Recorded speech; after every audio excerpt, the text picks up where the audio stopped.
and welcome to Tech Tuesday here on INE Live. We are having some fun today. We're digging into GitHub, looking at what's hot and what's trending right now. I'm your host, Catherine Brown. We have Richard McLain with us, INE CEO and a very passionate GitHub user. So we have a really fun show ahead of us today. Before we get started, as we do each time we stream here on INE Live, just want to go through some housekeeping, let you know we are streaming live right now across social media platforms, including LinkedIn, Facebook, YouTube, Twitter, and Twitch. So we're everywhere. Be sure to like, follow, and subscribe with the notifications turned on for whichever platform you're using so you can stay in the loop when we do go live. And of course, we want you to get involved. Talk to us, talk to others. The stream is already cracking right now. We've got people talking to each other, talking to us, already asking some questions. We have a team monitoring chat. If you have a comment, drop it in there. Do us a favor, if you have a question, go ahead and put a Q at the beginning so we can find those questions easily and get to as many as we can today. Now let's bring in Richard, no stranger here on INE Live. Richard has been working with INE since 2008 and has been the CEO for 4 years. Richard, great to have you here today. Thanks for being here. No, thank you. It's awesome. I know we talked about this a couple weeks ago, and so just to get up here and see it come to life is awesome as well. So, yeah, excited to dig in. So, just jump right off the bat, starting off, for those not familiar with GitHub, with what it is, why it's such a great tool for IT professionals, Richard, can you just kind of break it down, how it can be used and how you use it? Yeah, I guess let me just back up a little bit. I mean, I think when we're looking at developing new courses and looking for what's happening in the IT industry, I think that for as long as I can remember, I've been using GitHub and looking at what's trending on there to kind of forecast a little bit about the future of technology and what's really popular and what's happening, and you can kind of see growth in certain areas over time. And so GitHub is a really great place where people can post open source projects of source code, or sometimes it doesn't have to be source code. Sometimes it's, hey, here's a bunch of interview questions if you're getting a cyber job or you're getting a job in networking. It's really becoming a community in and of itself where there's a lot of interactions, a lot of using the repository kind of culture, but in more ways than just source code. So it's a really great tool. Yeah, and as we were talking in preparation for this show, I know you use this every day. You say you scroll through it every night, just looking for what's popping on there, going through the repos, really. It seems you use it as a tool for learning these new tactics and just absorbing new and fresh ideas and ways to do things. Is that something that you feel like has contributed in a great degree to what you know now? Well, I think it's really hard, because there's so much stuff happening in the IT community today. There's so many, whether it's AI, machine learning, or cybersecurity threats and all this kind of stuff. It's so hard to stay up to date on what's going on. Right. And so I really challenged myself early on. I mean, obviously I started, in software development, and I was a programmer, got a master's in software engineering, and really was, I love the development aspect. I love to be able to take an empty text file and convert it into something useful. I just thought I always wanted to be a carpenter and build stuff, but this was my way of doing that without getting splinters. And so I think you use this as I would go through every night, go through the trending and see what's happening today and download the repositories, try to get them to work, try to get them to load up on my machine. And I was thinking hey, this routine that I'm in, it would just be great to get that out there and kind of share some of what I go through on a pretty much a nightly basis. And just kind of get feedback from our community and see if that's helpful to them to kind of showcase some of these projects. And just it's more about the methodology and how you approach these things and turning that into a routine for yourself to really stay ahead and stay up to date on the latest and greatest in tech. And I think also once you start getting in and you find some repos you love and really start you can commit back to the repos. And, from a resume perspective or from a job perspective, I really think that is a big boost too, because people do start looking at, let's see your commits on GitHub if you're in the IT industry. Yeah, so one of the coolest things I think about today's stream is, Richard, we have you on a lot to talk high level about INE as a company, things that we're doing, things we're looking into, but you are one of technically the smartest people in the industry. And so really giving you a platform to showcase your knowledge and your insight and allow people to ask you questions, I think is a great value to our audience. So with that, I'm going to kick it over to you. Let's see what you go through on a nightly basis here with GitHub and take us through your routine and teach us a little something. Yeah, so I mean, let's just dive in. Like we go, like pulling up GitHub. Really, where I start is I go in the Explore tab here and just go into the trending projects or the trending repositories. And as we can see, there's a lot of kind of a top list of the currently hot projects within GitHub. Typically, kind of view this list on a date range, going more of like a week to see kind of what's happening. And so I've already kind of pulled some of these for this week, but we can kind of see. There's one called here like DevOps exercises, and I saw this and I was like, oh, this would be great. We're moving a lot of our instructor time and a lot of resources over into cloud development, and just kind of digging through here. And you see like, there's this code aspect of like, there's, these repositories, these workflows, these scripts, but there's also, if you dig into like kind of what, in particular this project is doing, it's saying like, okay, here's a list of kind of hot topics in DevOps.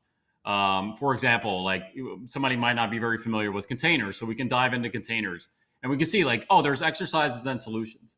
So if, you kind of look at this is like a free course, right? This is somebody has put together, I think it's Bergman Ari. This is the kind of the creator here, put together, kind of free course that people can push to and upload new content to. And the exercise being like, hey, run some containers. Okay, we're going to make sure Docker's running, and we're going to run some containers using the latest Nginx, which is a web server, and then list the containers. So you have the exercise here, and then over here on this side, it's really the solution and how to solve this. And so I think if we look back and we say, hey, these are the trending things that are happening right now in DevOps, and let me just get a little bit familiarity with it. I'm not too familiar with, for example, Kubernetes. And so going through this would be kind of like just going through some of these exercises and understanding like how Kubernetes works, how to set it up, and really walking through, a day-to-day and just an intro really into Kubernetes. And some of these actually get pretty in-depth. Obviously, we can look at Git. This is kind of what you need to really get familiar with if you want to learn GitHub. There's Terraform. I really like this project, the way it's organized around these kind of technology topics, and it really, looking at it from my perspective at INE, you can look at this and say, okay, these are kind of where the market is pushing, right? It's pushing towards Kubernetes. It's pushing towards Prometheus, and you kind of see, what's trending there with, these technologies, and some other ones. So if we move on to, another example here. This is in the top list as well. This is like a JSON Visio. And this, I'll just give you an example of kind of a project here. Visualize your JSON. JSON is like a markup language. There was this battle between XML and JSON early days. I think JSON has kind of capitalized the market, but we can see like, okay, we can visualize and have a JSON viewer. Okay, this is pretty cool. So like it goes from, I see this and I say, well, how do I run this? And pull up a terminal here, and we can just drop into a directory here, and you come up here on this side, and you can just clone this project. And so that's going to basically pull all this source code directly into our computer, and we can kind of see it's. I can log in here with one that's. I'm sorry, I'm set up on SSH, so I gotta log into GitHub here. Second. This is what happens when you change browsers to make sure you're running a clean install. All right. Just if you're logged into GitHub, you'll get the actual SSH one with your keys all set. Okay, and so we see that we pulled it down, and now we can just CD right into that. Oops, grab the wrong one.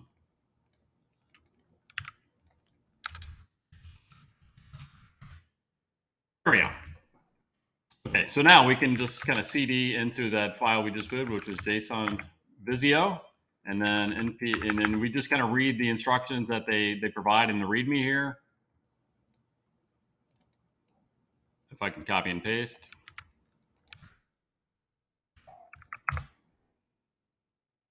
We got to make sure we have like npm install, which is based on node, and if anybody wants kind of help getting every an environment set up, I think that's also a good a good course, but also something I think you can find in the DevOps exercises on GitHub, as well as some courses in INE.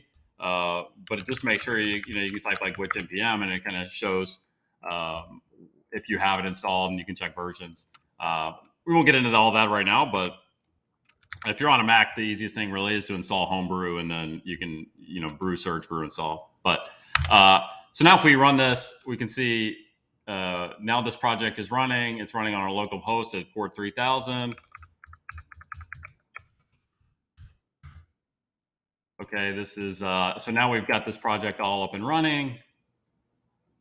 Okay, and this is our JSON viewer. So we have our JSON file here, and obviously we should be able to. Oops, if I can, my keyboard not mess up would be great.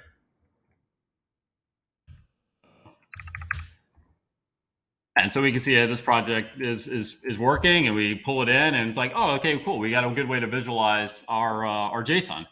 And so then I think like the next question comes to my mind is like, okay, well, what is a good use of this? And so I would go to like something like my.ini.com, and I would click on a course. Let's see. Let's go to Keys course here. And if I inspect the element here and go to the networking tab, I should see, if we refresh here, I should see some network data coming down. Because I know that INE uses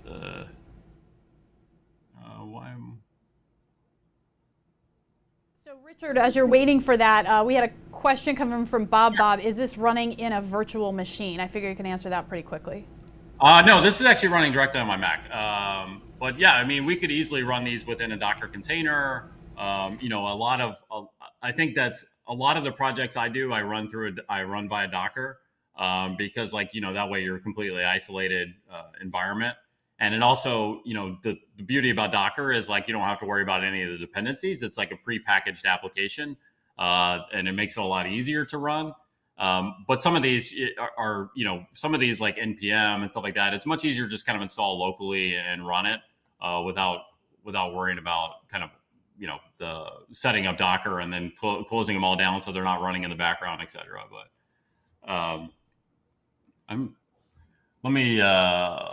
let me see if I can grab some of these. Let's see. We should have some XHR request. As we can see here, like we're getting now like all these payloads that are coming back from INE, for example, are in JSON. And so if I should be able to copy this, and now is there a clear it out, paste it in.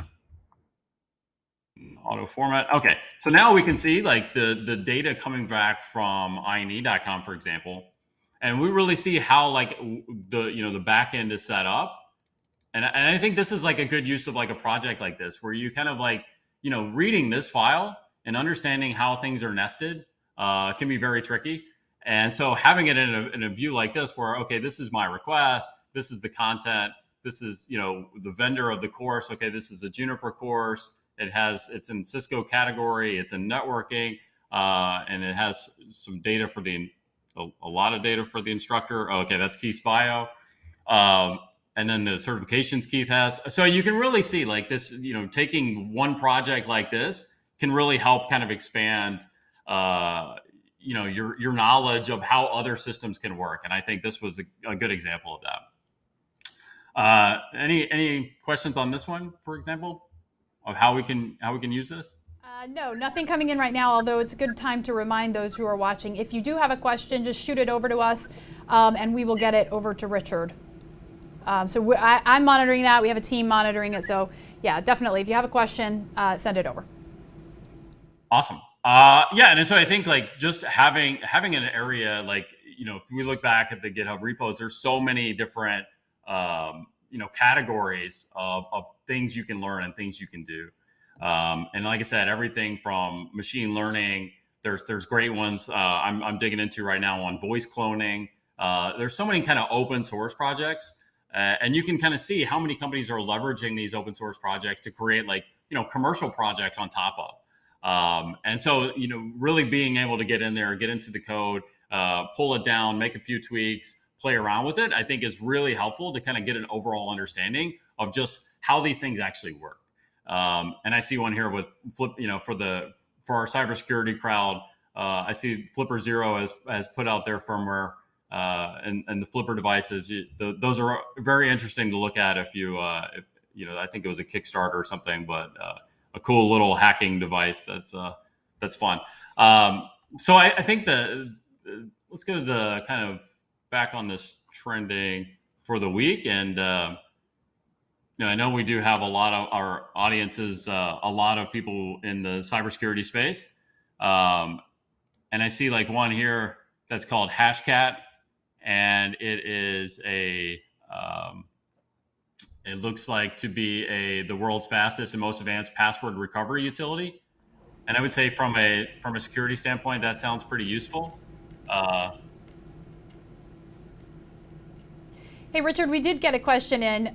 This is from the Bearded IT Dad.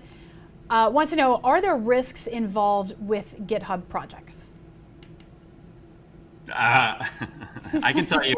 I can tell you a very relatable story, a very close to home story on the dangers.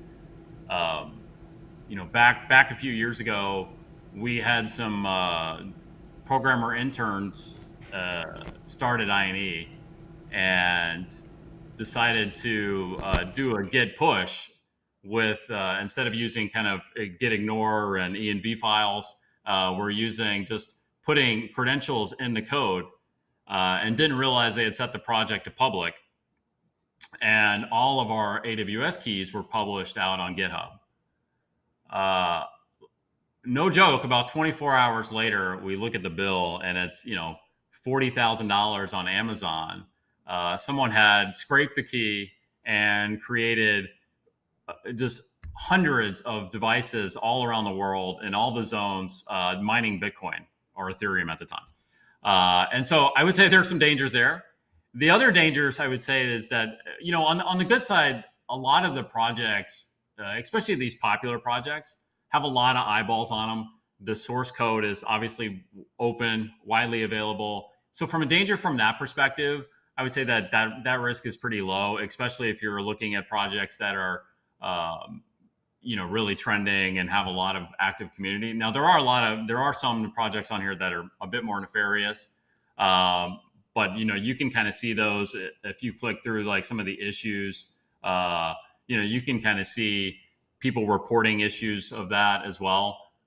So no, overall, I think it's pretty safe place as long as the code you commit, it's either private or intended to be public. And then, the repositories that you're looking at, browsing, downloading, either in a virtual machine, which is, probably the best method, or kind of reading through some of the issues, making sure that the community behind it is not seemingly nefarious as well. So I hope that answers your question. Yeah, quick follow-up from Bob. Who verifies that these projects are safe to run locally? Do you know that? No, I mean, it's really the community around it. So anybody can push a public repo. I can start generating. I can push a public repository up there, and it could put viruses on people's computer. But I think like you really have to be, and I don't see that a lot in the trending repos and stuff like that. I think where you kind of see that are people that push up and then they link to it from their Twitter account or something like that. But most of the time you can kind of dig into the code and really read like what it's doing. For the most part, those repos are really kind of like Python or shell scripts, that from what I've seen.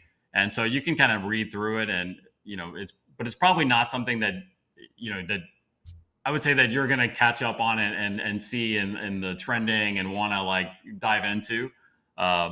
But there is, it's mostly community monitored and policed.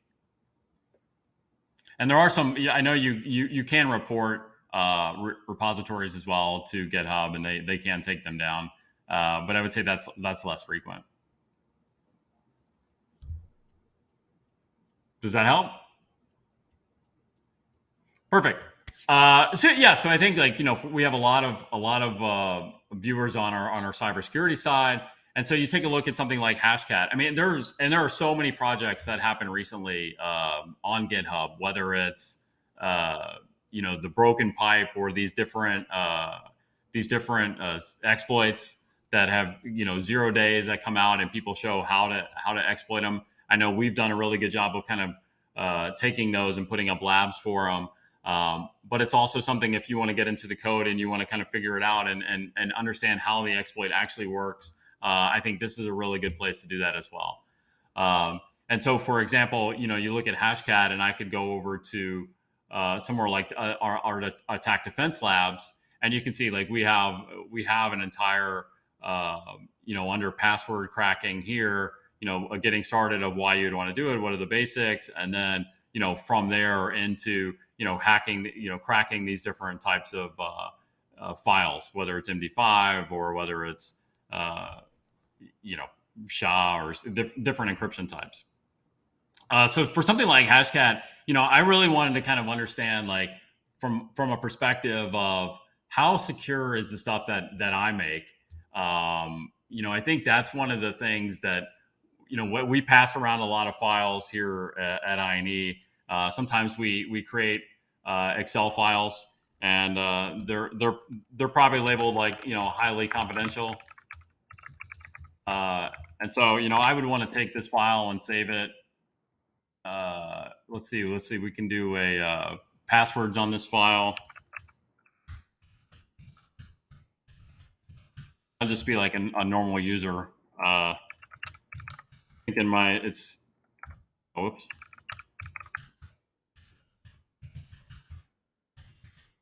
If I could type today, that would be so many verifications. Okay. Save that. We can put this in the.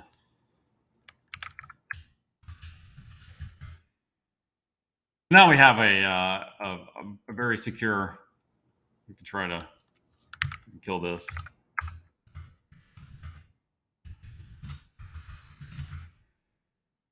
I can try to. Yeah. So if I try to open the file now, it's protected, so we're good. We're secure. And then I come along something like Hashcat, and I'm like, well, how secure is that file? And I can see here, if we go into exploring the website, and we go, probably best place to start is in the wiki, and let's look and see like what are the examples that we can recover passwords for. It's a lot of MD5, a lot of SHA-1s. I see Cisco iOS routers. Okay, this looks interesting. This is the MS Office format. I see even like PrestaShop, WordPress. I mean, you name it. This looks like a 7-zip, Juniper. Okay, so we can recover a lot of passwords, it seems. So that seems intriguing. And so the next step would be kind of like, can we download this and run this? And I would say the first step I would do is do a brew, which is Homebrew, which is a package installer similar to Chocolate on Windows. Do a brew search for Hashcat, and it should pull up. Okay, we have Hashcat installed. I know from doing a ready bake oven on this one that that is not it's not really ready for the M1 Mac that I'm using. So we can jump over, after doing a little bit of Googling here. We can jump over and find someone has branched it or forked it rather, and kind of created an M1 version. And so I know we can grab this guy. Let me just make sure that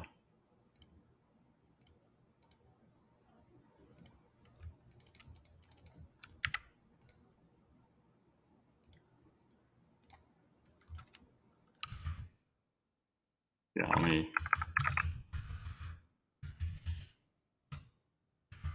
create a new directory here, clone this down. All right, and then the next steps when you kind of download this file is to do a make. So you see we have, we should have a make file. Yeah, so you can see we have a make file in here, so we know the next step is to do a make. It's going to run and do all that, and then you know, I think we kind of go back, and this is where I kind of go back to the wiki and kind of understand like what is needed to in order to do a password recovery, and do we have everything we kind of need. And so I think, you know, looking through the forums, reading through the wiki, you know, there's really kind of some big, like, you know, getting started and what do I need, right? And then, you know, a cheat sheet or a guide, and we can kind of read through this. Okay, we got some ethics, we need the hash. And I know that the file that we're specifically trying to crack right now is a office file. So I can type the hashcat command here and do a -h. This should start that up, and we can kind of see the man, if you will, the help on it. This takes just a second here.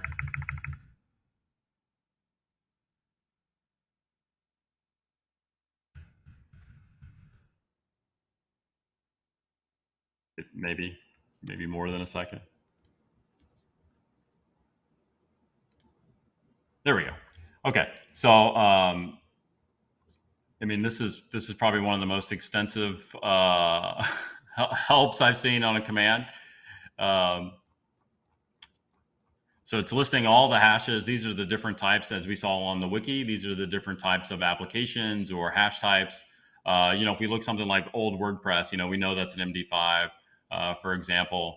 You know, here's Kubernetes password recovery, and we're specifically looking for the Microsoft Office. Gets 100 is Office 2013. And so that's our hash mode, but we need to find the hash first, which is, I think, like that's where we're going to need some other kind of software to really get a hash of our file, and then it looks like we're going to need if you look back at the command here, we're going to need a dictionary in order to perform the hack. We're going to need kind of something that is a dictionary of words or potential passwords that it can kind of try to brute force attack our file. And you can kind of see this is where I really like to start on these examples and understand. Okay, this is my mode. I'm going for 400. Is my 400? Okay, I need a hash file and I need a dictionary. So the first thing to do is really find, like, how do I get the hash file? I've already done a lot of the Googling for you. So there's Office to John, and I think John is referring to an app called John the Ripper. But so we can just we should be able to just kind of wget Office to Pi, and now we can run kind of Office to John. Okay, so we know it's looking for our file, and I'm going to try to remember where I saved that. Our super secret confidential file. Oh, it's up a directory. It's up 2 directories. So we can type Office. We can do the same thing and we named it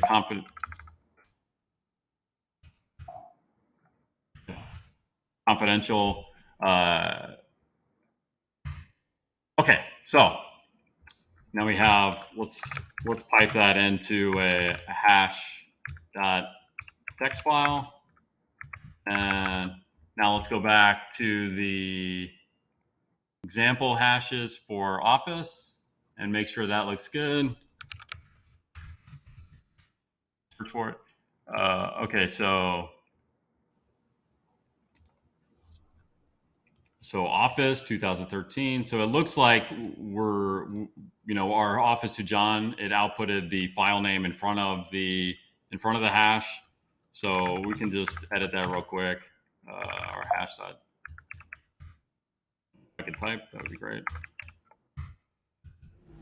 I see.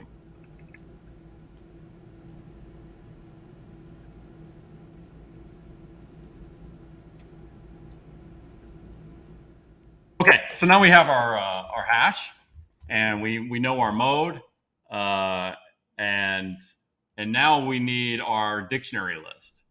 And so I think this is I think if you were on like Kali Linux, there is a pretty known dictionary called RockU, and so I think we can we can kind of Google that, or we can I've taken just a second to download that already. It is a little large. So now we just need to know what our command is to kind of take this hash and then run it against our dictionary. And so if we look at, let me just move the dictionary here. So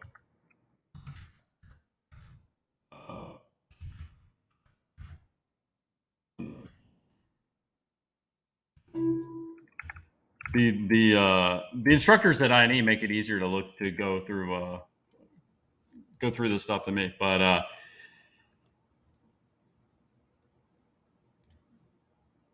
just going to pull in that dictionary file. Yeah, it's 140 megs of just line by line. I can actually just pull it up right here and show you. I don't know if we're going to be able to. I don't know if we'll be able to read the whole file here, but we can just. But you can kind of see it's just a file, and we can.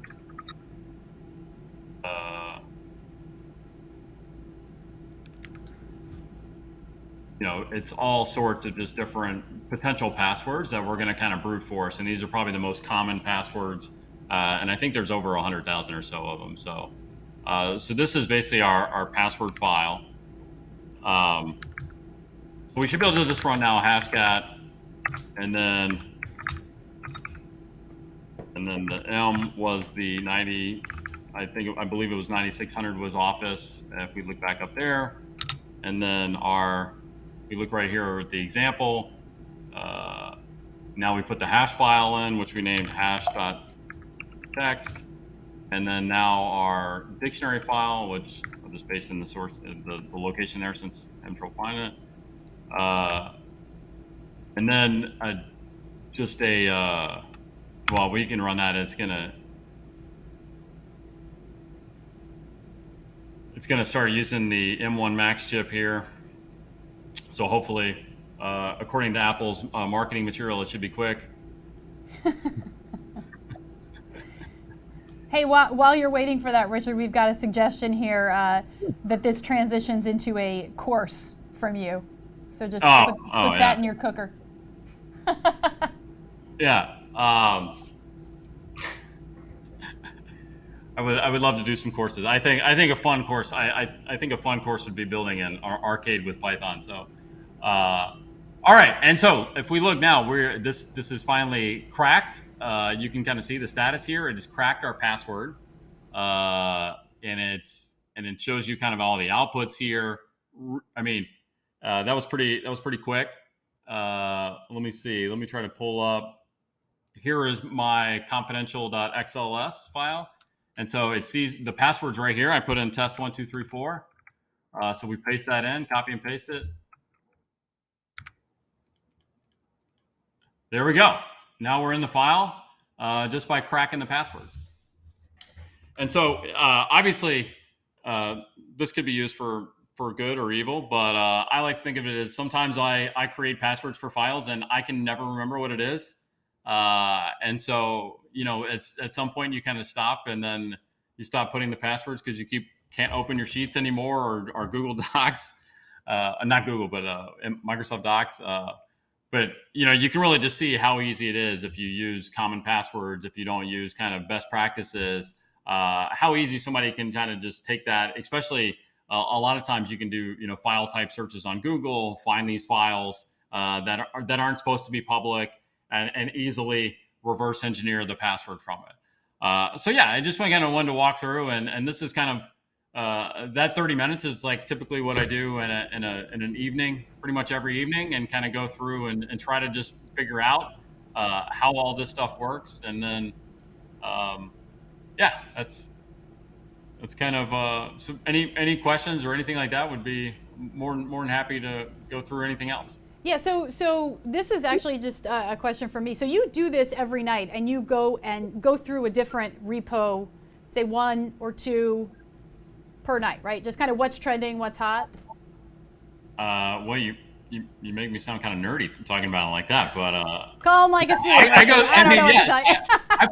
I literally pull this page up every night, and I read through literally all of these. And sometimes I'll go over here, and on the language side, I'll do either PHP, Python, or kind of just like CSS. Sometimes I like to look at like, hey, what are some cool new front end stuff that's happening?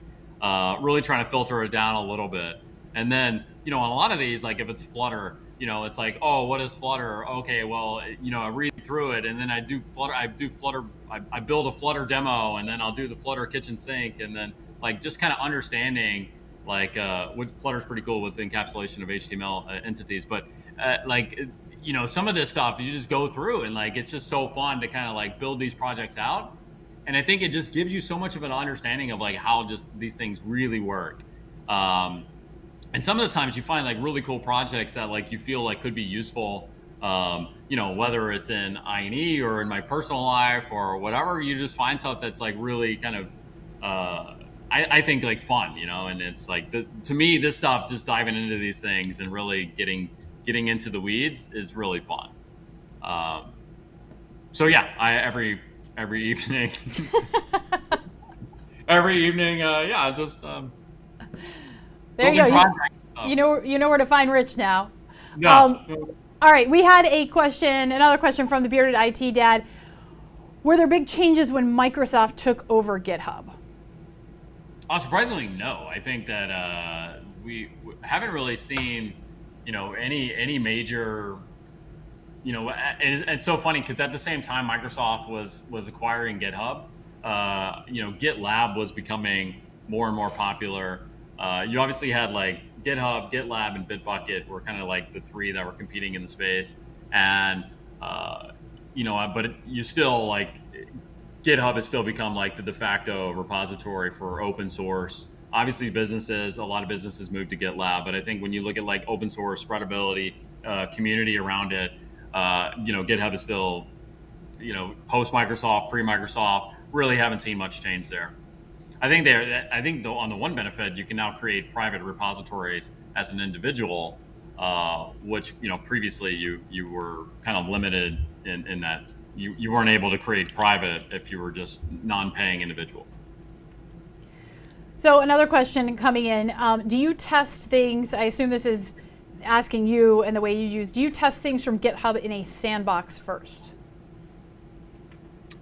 It depends what it is, but I do, like I said before, I do really, I utilize Docker a lot.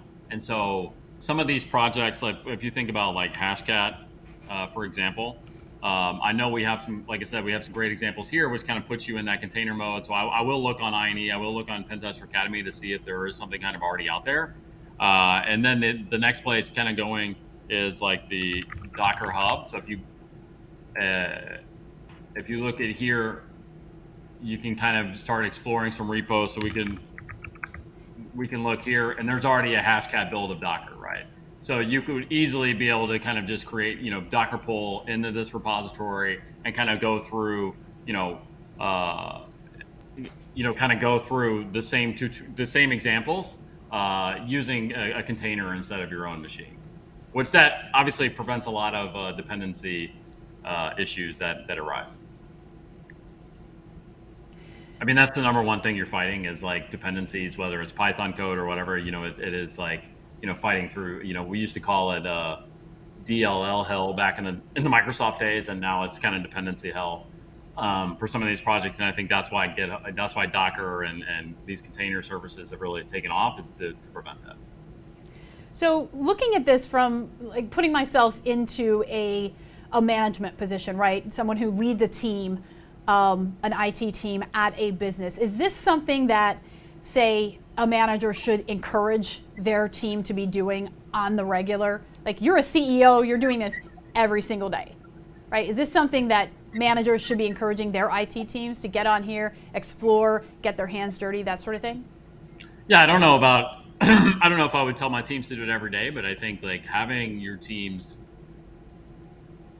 I think having them exposed to what are these new topics, new trends. Like I said, especially on the cybersecurity side, there's so many that come up from exploits that are out in the field, and then people will chime in like how to patch your systems. Like it's so quick. It's such a live community. It's really, I mean, usefulness is exponential there for that. For things like if I have a team that's programming in C#, MVC, kind of MVC, C#, ASP.NET, and I'm looking over here and I filter down these repositories. A lot of times you'll see things that just kind of expedite a workflow, whether that's kind of like a GUI model builder for your model view controller, or if it's a pipeline for your CI and it goes into Jenkins or Azure pipelines or whatever it may be. Like there's a lot of stuff that can like really save time, and I think just the commitment to go through the stuff just kind of I would say like creates a more like awareness, tech awareness, makes you kind of more tech savvy when it comes to doing stuff that's maybe not this, right? So if you look, for example, for like if you're trying to set up Hashcat, for example, just like kind of going on the command line, and you start learning things that are useful everywhere else, right? So you start learning like, how do I look at manuals? How do I read this stuff? How do I look at the help file? How do I grep the help file for exactly what I'm looking for? These kind of things. And I think like that stuff carries over to every other aspect of your job, especially from a technical perspective. Yeah, Richard, that goes back to a conversation you and I were having, I think, last week, is that peripheral knowledge really does help you zone in and be more knowledgeable when it comes to very, very specific issues. So awesome. I love the comments coming in. Rich, you'll get a chance to read them later, but just everyone, thank you so much for taking the time to watch, to comment. I know this is really special to have Richard here and just giving us some really technical information and guidance. We are going to work to make this a more regular thing because, as we know, Rich's nerd and does this every night. So we're going to tap him once every couple weeks. Wow. Yeah, and I would love to get some of the creators of these projects on as well and kind of understand their methodology and their thinking. And I think that would really kind of expand it out to really get a deeper understanding of kind of why these are created and why would you put this up for free, for example, these tools and how to build a community around it. I think that would be super useful information and really interesting in my point of view. So let us know, like in the comments or on Twitter or wherever, what would be interesting to you, and we would love to get your feedback on that. Absolutely. We will. We're reading all the comments. We'll go back, take them back to our group and try to execute on those. Richard, thank you for being here. Anything else that you want to share before we take off? No, I'm good. I think this is fun, and so just hit me up on Twitter or LinkedIn if you have any questions or comments on the stuff we did today, and then we'll see you next time. Cool. Thanks, Rich. And we will be live again next Tuesday, May 10th. Join INE Blue Team instructor Jason Alvarado for a live demo of the all-new Digital Forensics in-Browser Lab. You can learn new techniques, take notes, get your questions answered with our live Q&A. Be sure to like and subscribe on the social platform you're using right now so that you can stay in the loop for details anytime we stream and get those notifications when we go live. As always, next week, bring your questions. We'll see you next time. Until then, have a great week.